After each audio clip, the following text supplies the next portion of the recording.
नमस्कार, सुलगता सवाल देख रहे हैं आप और मैं हूं आपके साथ दिव्या सिंह। देश में 1 जुलाई से 3 नए आपराधिक कानून लागू हो जाएंगे। इसको लेकर विपक्ष की छटपटाहट बढ़ती जा रही है और लगातार केंद्र सरकार पर निशाना साध रहे हैं। कांग्रेस का दावा है कि तीनों कानूनों का क्रियान्वयन भारत की न्याय व्यवस्था में बाधा डालने के समान होगा, जिसके बाद कांग्रेस की तरफ से ये मांग की गई कि तीनों कानूनों के लागू होने पर रोक लगाई जानी चाहिए, क्योंकि इसमें शामिल कुछ प्रावधान नागरिक स्वतंत्रता पर व्यापक हमला है। वहीं जैसे जैसे 1 जुलाई नजदीक आ रहा है, विपक्ष की बेचैनी जो है वो बढ़ती जा रही है।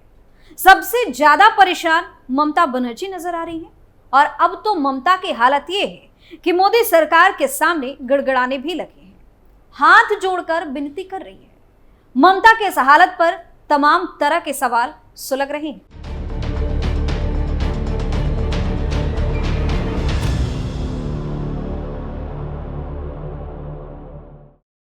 3 नए क्रिमिनल लॉ से विपक्ष बेचैन क्यों परेशान हो गई सीएम ममता बनर्जी? पीएम को पत्र लिखकर क्यों गिड़गिड़ाई ममता? इस कानून से क्या क्या होंगे बड़े बदलाव? इन सवालों ने सियासी पारा हाई कर दिया है और ममता बनर्जी की परेशानी को और ज्यादा बढ़ा दिया है। दिसंबर 2023 में अंग्रेजों के दौर में बने 3 कानून खत्म कर दिए गए। राष्ट्रपति द्रौपदी मुर्मू ने 3 नए आपराधिक न्याय विधेयकों यानी कि क्रिमिनल लॉ बिल को मंजूरी दे दी। इसी के साथ ये तीनों ही विधेयक कानून बन गए और अब ये 1 जुलाई से लागू हो जाएंगे। ये 3 नए कानून हैं भारतीय न्याय संहिता, भारतीय नागरिक सुरक्षा संहिता और भारतीय साक्ष्य अधिनियम। जिस समय इस कानून को लाने की बात चल रही थी, उस समय केंद्रीय गृह मंत्री अमित शाह ने लोकसभा में कहा था कि अंग्रेजों द्वारा गुलामी के निशाने से भरे हुए लाए गए कानूनों को हम हटा रहे हैं और दंड देने वाले नहीं बल्कि न्याय दिलाने वाले कानून हम ला रहे हैं। हालांकि जैसे ही ये 3 नए कानून बने, विपक्ष की छटपटाहट तेज हो गई और इसका विरोध शुरू हो गया। लेकिन सबसे ज्यादा परेशान पश्चिम बंगाल की सीएम ममता बनर्जी दिख रही है। दरअसल पश्चिम बंगाल की मुख्यमंत्री ममता बनर्जी ने प्रधानमंत्री नरेंद्र मोदी को पत्र लिखकर 3 आपराधिक कानूनों को लागू करने का आग्रह किया है। ये कानून है भारतीय न्याय संहिता, भारतीय नागरिक सुरक्षा संहिता और भारतीय साक्ष्य अधिनियम 2023। जैसा कि हमने बताया, तीनों कानून 1 जुलाई से लागू होने वाले हैं। ममता का कहना है कि ये तीनों कानून हड़बड़ी में पारित किए गए। जब विपक्ष के अधिकतर सांसद सदन में निलंबित थे, ममता ने कहा कि ऐसा करने से आपराधिक कानूनों की नए सिरे से संसदीय समीक्षा संभव होगी। टीएमसी सुप्रीमो ने प्रधानमंत्री मोदी को लिखे पत्र में तीनों कानूनों के क्रियान्वयन को लेकर गंभीर चिंता जताई। ममता ने कहा कि ये तीनों विधेयक लोकसभा में ऐसे समय में पारित हुए जब 146 सांसद सदन से निलंबित थे। ममता ने कहा कि आपकी पिछली सरकार ने इन 3 महत्वपूर्ण विधेयकों को एक तरफा और बिना किसी बहस के पारित कर दिया। उस दिन लोकसभा के लगभग 100 सदस्यों को निलंबित कर दिया गया था और दोनों सदनों के कुल 146 सांसदों को संसद से बाहर निकाल दिया गया। उन्होंने कहा कि लोकतंत्र के उस काले दौर में विधेयकों को तानाशाहीपूर्ण तरीके से पारित किया गया। इतना ही नहीं, ममता ने कहा कि मैं अब आपके कार्यालय से आग्रह करती हूं कि कम से कम कार्यान्वयन की तारीख को आगे बढ़ाने पर विचार करें। इसके 2 कारण हैं, नैतिक और व्यवहारिक। उन्होंने कहा कि इन महत्वपूर्ण कानूनी बदलाव पर नए सिरे से विचार विमर्श होना चाहिए और जांच के लिए नवनिर्वाचित सांसद के समक्ष रखा जाना चाहिए। टीएमसी सुप्रीमो ने कहा कि जल्दबाजी में पारित किए गए नए कानूनों को लेकर सार्वजनिक रूप से बड़े पैमाने पर विरोध किया गया है। इसको ध्यान में रखते हुए नए सिरे से संसदीय समीक्षा लोकतांत्रिक सिद्धांतों के प्रति प्रतिबद्धता को प्रदर्शित करेगी और यह तरीका नवनिर्वाचित जनप्रतिनिधियों को प्रस्तावित कानून की गहन जांच करने का अवसर भी प्रदान करेगा। टीएमसी सुप्रीमो ने कहा कि किसी भी दूरगामी कानूनी बदलाव को सही तरीके से लागू करने के लिए पहले ही सावधानीपूर्वक जमीनी कार्य की आवश्यकता होती है और हमारे पास इस तरह के अभ्यास से बचने का कोई कारण नहीं है। बंगाल की मुख्यमंत्री ने कहा कि मैं आपसे विनम्रतापूर्वक अनुरोध करती हूं कि भारतीय न्याय संहिता यानी कि बीएनए 2023, भारतीय साक्ष्य अधिनियम यानी कि बीएसए 2023 और भारतीय नागरिक सुरक्षा संहिता यानी कि बीएनएसएस 2023 के क्रियान्वयन को टालने की हमारी अपील पर विचार करें। गौर करने वाली बात यह है कि पिछले साल पश्चिम बंगाल की मुख्यमंत्री ममता बनर्जी ने गृह मंत्री अमित शाह को भी पत्र लिखा था। बनर्जी ने शाह से राज्यों के बीच सहमति बनाने की अपील की थी। शाह को लिखे पत्र में ममता बनर्जी ने कहा था कि हितधारकों के बीच आम सहमति न बनाने के गंभीर परिणाम हो सकते हैं। केंद्र सरकार को किसी भी कानून में बदलाव के लिए सभी हितधारकों के बीच आम सहमति बनाने का प्रयास करना चाहिए। भविष्य में दोनों विधायकों को वर्तमान स्वरूप में पारित कराने पर गंभीर प्रकृति के प्रभाव हो सकते हैं। इन सब के बीच सबसे ज्यादा चर्चा भारतीय न्याय संहिता की धारा 150 की हो रही है। नए कानून में राजद्रोह की सजा बदल दी गई है। नए बिल से राजद्रोह नाम हटा दिया गया है, इसकी जगह पे देशद्रोह आ गया है। हालांकि धारा 150 के तहत कुछ प्रावधान में बदलाव करके उन्हें बरकरार रखा गया है। इस धारा में इलेक्ट्रॉनिक कम्युनिकेशन की मदद से वित्तीय साधनों को भी जोड़ दिया गया है।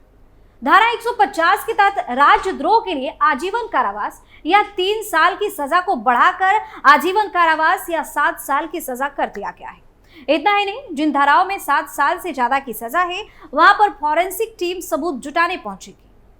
अदालत में होने वाली सुनवाई की वीडियो कॉन्फ्रेंसिंग हो सके, इसके लिए 2027 से पहले देश की सभी अदालतों को कंप्यूटराइज किया जाएगा। नए कानून के मुताबिक अगर कोई शख्स इस तरह के केस में गिरफ्तार किया जाता है तो उसके परिवार को सूचना दी जाएगी। इसके अलावा मामले की जांच के लिए अलग से एक पुलिस अफसर को नियुक्त भी किया जाएगा। नए कानून के मुताबिक 3 साल तक की सजा वाली धाराओं का समरी ट्रायल होगा।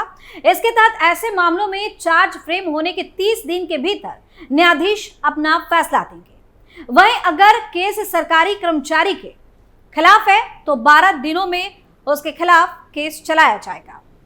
इसके अलावा दोषियों की संपत्ति कुर्क करने का आदेश अब पुलिस की जगह कोर्ट देगी।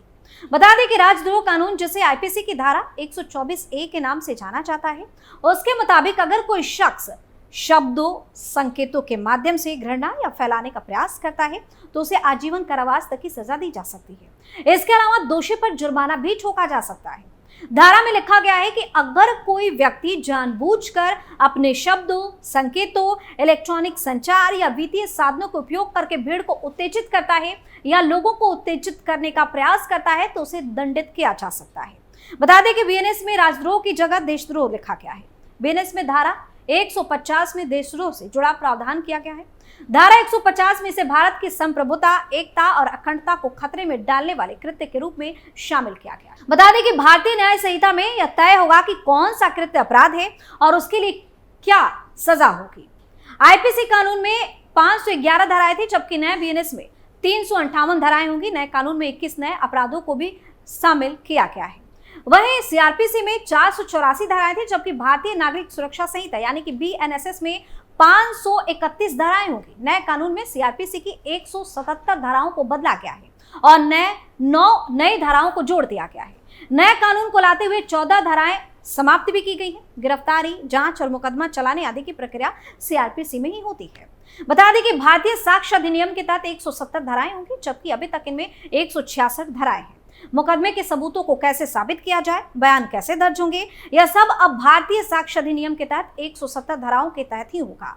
नए कानून लाने में 24 धाराओं में बदलाव किया गया है और 2 नई धाराएं भी साक्ष्य अधिनियम में जोड़ी गई हैं। नए कानून में पुरानी 6 धाराओं को समाप्त भी कर दिया गया है। और अब आपको बताते हैं कि आखिर इस 3 नए कानून के आने से ममता इतनी बौखलाई हुई क्यों है। दरअसल ये तीनों कानून बहुत ही कड़े हैं और इसमें ऐसी चीजों को शामिल किया गया है जिससे विपक्ष की बेचैनी बढ़ गई है।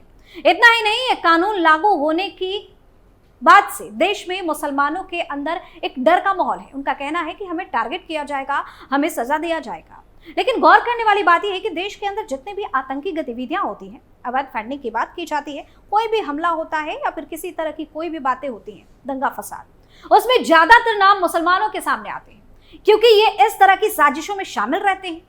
ऐसे में कानून आने के बाद इनकी अब खैर नहीं है। अगर ये देश के खिलाफ कोई भी ऐसी हरकत करते पकड़े गए जिससे राष्ट्र को खतरा हो तो इनका बचना नामुमकिन है। वहीं कई बार अवैध फंडिंग के मामले में बड़े बड़े नेताओं के नाम सामने आते हैं जो विदेशों से जुड़े होते हैं। ईडी की जांच में लगातार नोटों का पहाड़ भी मिलता रहता है। अगर इनका कनेक्शन देश के खिलाफ मिला तो फिर इनकी भी खैर नहीं। ईडी की जांच के दायरे में टीएमसी के 19 नेता हैं जो मुश्किलों में है और उनको बचाने के लिए ममता एड़ी चोटी की जोर लगा रही है। वह इस बार के लोकसभा चुनाव में ममता को मुस्लिमों का साथ ज्यादा मिला, जिसकी बदौलत वह 29 लोकसभा सीटें जीतने में कामयाब हो गई। कांग्रेस की तरफ से भी कहा गया कि मुसलमानों ने एक तरफा होकर टीएमसी को वोट किया है पश्चिम बंगाल में। ऐसे में अगर ममता मुसलमानों के लिए सबसे पहले आकर आवाज नहीं उठाती हैं तो उन्हें दिक्कत हो जाएगी।